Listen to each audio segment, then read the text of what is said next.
प्यारे बच्चों इस वाले प्रॉब्लम को देखो। एग्जाम्पल 22 आपसे क्या कह रहा, देखो ये क्वेश्चन बड़े खास हैं प्रोग्रेसिव वेव के, क्योंकि एनसीईआरटी के अंदर ये क्वेश्चन दिया हुआ है, सेंट्रल स्कूल्स में ये क्वेश्चन पूछा गया है। इससे पिछले एग्जाम्पल आईआईटी AIEEE के अंदर क्वेश्चंस पूछे गए। तो सारे क्वेश्चन देखो, आपकी बहुत अच्छी तैयारी हो जाएगी। अगर आप सर्च करते हुए डाउट में थे और सर्च करते हुए इस क्वेश्चन के सॉल्यूशन को यहाँ तक आ गए तो चैनल को सब्सक्राइब कर लें, क्योंकि आप ही के लिए ये चैनल बनाया हुआ है। और सारी वीडियोस को देखें, अगर आप सारी वीडियोस को देखेंगे तो आपकी तैयारी में 4 चांद लग जाएंगे। जो आपके अंदर प्रॉब्लम्स है ना, सब खत्म हो जाएंगी। चलो इस क्वेश्चन को सॉल्व करते हैं। मज़ा तब आएगा आपको जब आपको ये समझ में आएगा।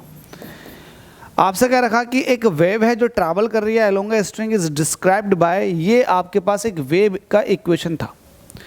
हमसे कह रहा है कि इसमें जो है SI यूनिट जो है कांस्टेंटों की, पहले वाले कांस्टेंट जो है जिसको 0.005 कहा गया है, ये मीटर में है, दूसरा वाला रेडियन पर मीटर में है और तीसरा वाला रेडियन पर सेकंड में। तो हमसे कह रहा है कैलकुलेट द एम्पलीट्यूड बताओ और वेवलेंथ बताओ, टाइम पीरियड और फ्रीक्वेंसी बताओ। तो बता देंगे, आपको पता है कि प्रोग्रेसिव वेव में ये क्या होता है। इसको अगर मैं लिखूंगा तो ये हो जाएगा A sine, standard equation A sine, ये हो जाएगा ये KX माइनस ओमेगा टी, ये है। इससे कंपेयर करो, तो कंपेयर करेंगे तो एम्पलीट्यूड कितना मिल जाएगा 0.005। तो फर्स्ट पार्ट है एम्पलीट्यूड का, तो आप कह देंगे एम्पलीट्यूड जो होगा इसका वो 0.005 मीटर में होगा। ठीक है, तो फर्स्ट पार्ट इसका खत्म, कैलकुलेट द एम्पलीट्यूड, पहला पार्ट खत्म। दूसरा पार्ट है इसका द वेवलेंथ बताओ, तो वेवलेंथ बताएंगे। वेवलेंथ बताने के लिए जो प्रोपोगेशन कांस्टेंट है उसको उठा देंगे। आपके पास k की वैल्यू कितनी है 80, तो आप लिखेंगे सेकंड पार्ट के लिए k इज इक्वल टू दे रखा आपको 80 और k की वैल्यू होती है 2 पाई अपॉन लैम्डा। तो यहाँ से आप लैम्डा निकालेंगे तो लैम्डा इज इक्वल टू हो जाएगा 2 पाई अपॉन 80, 2 से काटेंगे 40 बार चला जाएगा और पाई की वैल्यू होती है 314 मतलब 3.14 होती है। और आप इसको 40 से डिवाइड कर रहे हो, पॉइंट हटा दूंगा 10 की पावर माइनस का 2 हो जाएगा। 314 को 40 से डिवाइड कर दो, तो 314 को जब आप 40 से डिवाइड करेंगे तो वैल्यू कितनी आ जाएगी, तो आप देंगे 4 सत्ते 28, 280, क्योंकि 4 अट्ठे 32 ज़्यादा हो जाएगा तो 4 ऐसे रह जाएगा। 11 में से 8 निकालेंगे 3 बचेंगे। अब नहीं जाएगा, लगा देंगे पॉइंट, बढ़ा देंगे 0।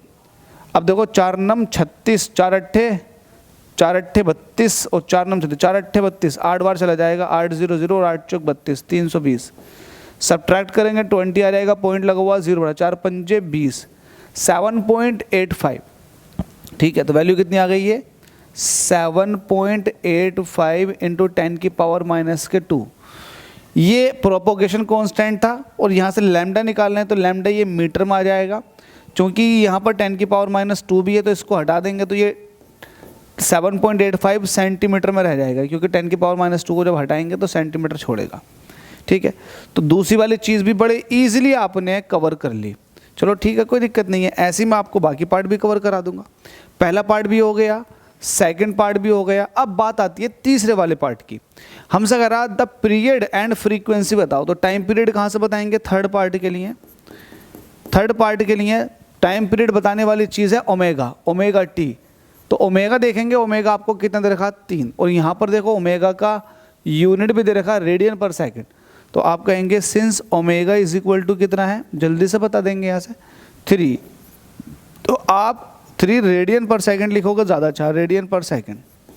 ठीक है, तो आपके पास ओमेगा 3 रेडियन पर सेकंड है। मैं यहाँ सॉल्व कर रहा हूँ ओमेगा को, तो ओमेगा इज इक्वल टू हो जाएगा, अच्छा ओमेगा का फॉर्मूला क्या होता है 2 पाई अपॉन टी, मैंने रख दिया omega is equal to 2 pi upon T. तो omega is equal to 2 pi upon T आपने रख दिया, जिसकी वैल्यू है 3 रेडियन पर सेकंड। आपको चाहिए क्या, आपको टी चाहिए, तो देखो मैं इसको और अलग तरीके से लिखता हूँ 2 pi upon T is equal to 3। मुझे टी चाहिएगा तो ये हो जाएगा 2 pi divided by 3, 2 pi divided by 3। 2 ऐसे रहेगा, पाई की वैल्यू होती है 3.14 डिवाइडेड बाई 3। ठीक है, अब देखो इसको अगर मैं इससे काटूँ, 3 एकम 3, पॉइंट लगा हुआ, 3 चौके 12, 2 बच्चे और 0 लगा, 3 छंग 18, 1.46 आ रहा। 1.46 का जब मैं 2 से मल्टीप्लाई करूँगा तो 6 दूनी 12 का 2 हासिल लगेगा, 4 दूनी 8 और एक 9 का 9 ही 9 और 2 1 जा 2, तो 2.92 आ जाएगा। तो टाइम पीरियड की वैल्यू आ रही है 2.9 सेकंड में, ठीक है। तो ये टाइम पीरियड आ गया। अब आपसे पूछा फ्रीक्वेंसी बताओ, तो आप 2.9 के थ्रू आप फ्रीक्वेंसी बता देंगे, since we know that frequency जो होती है, यहाँ पर फ्रीक्वेंसी को जो डिनोट किया जाता है वो न्यू से किया जाता है। फ्रीक्वेंसी टाइम पीरियड का रेसिप्रोकल होती है, उल्टा होती है। तो यहाँ से आप जो है टाइम पीरियड की वैल्यू रख दें। टाइम पीरियड की वैल्यू कितनी आई थी? 2.9। देख लेते हैं एक बार और, 2.9 इसका उल्टा कर देते हैं। तो 1 को 2.9 से डिवाइड करेंगे तो एक तरह से पॉइंट हटा देंगे, ऊपर हो जाएगा 10। तो 10 को 29 से डिवाइड करते हैं तो नहीं जाएगा, लगा देंगे पॉइंट, बढ़ा देंगे 0। अब देखो कितनी बार चला जाएगा? 3 बार चला जाएगा। तो 3 से काट लेते हैं, ये हो जाएगा 9 × 27, 9 × 27 का 7 कैरी 2 और 3 दूनी 6, 6 और 2 8 का 8 8, सब्ट्रैक्ट करेंगे 13 आ जाएंगे, ठीक है। 13 बचा, नहीं जाएगा, लगा देंगे पॉइंट, बढ़ा देंगे 0। पॉइंट लगा हुआ, 0 बढ़ा दो अपनी तरफ से। अब ये मेरे ख्याल से ये 30 मान है तो 4 × 12, 4 बार चला जाएगा। 9 चौक 36 का 6 कैरी 3 और 4 दूनी 8 और 3 कितने हो गए? 8 और 3 11, 116। हाँ बिल्कुल सही है। सब्ट्रैक्ट करो, सब्ट्रैक्ट के यहीं छोड़ दो, 0.34 आ चुका है। तो फ्रीक्वेंसी आ चुका है 0.34 और फ्रीक्वेंसी का यूनिट होता है हर्ट्ज या फिर पर सेकंड, ठीक है। ये सारी चीज़ें मैं आपको कैलकुलेट करके दिखा रहा हूँ ताकि आप लोगों का बेनिफिट हो सके। तो ये आपने तीनों पार्ट सॉल्व कर दिए। अब आता है also calculate the displacement y of the wave at a distance x की वैल्यू दे रखी है 30 सेंटीमीटर पर और टाइम दे रखा आपको 20 सेकेंड। आपसे कह रखा है कि ये इक्वेशन है, इस इक्वेशन को यूज़ करो और x = 30 सेंटीमीटर पर और t = 20 सेकेंड पर आप ये बताओ कि डिस्प्लेसमेंट पार्टिकल का क्या होगा। पार्टिकल का डिस्प्लेसमेंट फिलहाल x और t पर ये दे रखा, तो आप इसको उतार लेंगे। आप कहेंगे since displacement of particle at time t is given as क्या दे रखा? y डिस्प्लेसमेंट टाइम, ये दे रखा आपको 0.005 साइन, ये कुछ इस तरह से दे रखा ना, 0.005 साइन 80x, यहाँ पर लिख देते हैं 80x माइनस के 3t, यही है क्या? 80x माइनस 3t, ठीक है। तो आपको बताना है नाउ कितने पर बताना है? At x = 30 centimetre and t = 20 second. यही तो है, x 30 है, x 30 सेंटीमीटर और t जो है 20 सेकेंड है। चलो इसको सॉल्व करते हैं। सॉल्व करेंगे तो इसको पहले मीटर में लिख लो क्योंकि x जो है आपको मीटर में लेना। तो ये 30 इसको 100 से डिवाइड कर देंगे, आ जाएगा 0.3। अब ये मीटर में आ चुका और t जो है वो 20 सेकेंड, ये तो चल ही रहा है। अच्छा ये कहेंगे कि आपने मीटर में क्यों लिया है, तो आपको पता होना चाहिए यहाँ पर इन्होंने मीटर में दे रखा, इसका अगर देखो यूनिट मीटर में दे रखी है तो आपको मीटर में लिखना ही पड़ेगा, मजबूरी है सेम यूनिट करने के लिए। तो मैं y बताऊँगा कितने पर, x की वैल्यू कितनी है 0.3, टाइम की वैल्यू कितनी है 20 सेकंड पर, ठीक है। तो ये हो जाएगा 0.005 और ये हो जाएगा साइन, और अंदर कितना चल रहा है ब्रैकेट, ये वाली नहीं ये वाली लगाते हैं 80। x की वैल्यू कितनी आ गई 0.3 माइनस 3, t की वैल्यू कितनी है 20। सॉल्व कर लो भाई, सॉल्व करते हैं, ये आ जाएगा 0.005 साइन 8 पॉइंट से 0 खत्म हो जाएगा, 8 × 24, ये 24 आ गए माइनस, और 20 × 60, ये 60 आ गए। ऐसे 24 माइनस 60, कुछ और भी था क्या इसके अंदर? नहीं था। तो यहाँ पर देखो 0.005 ये हो जाएगा साइन।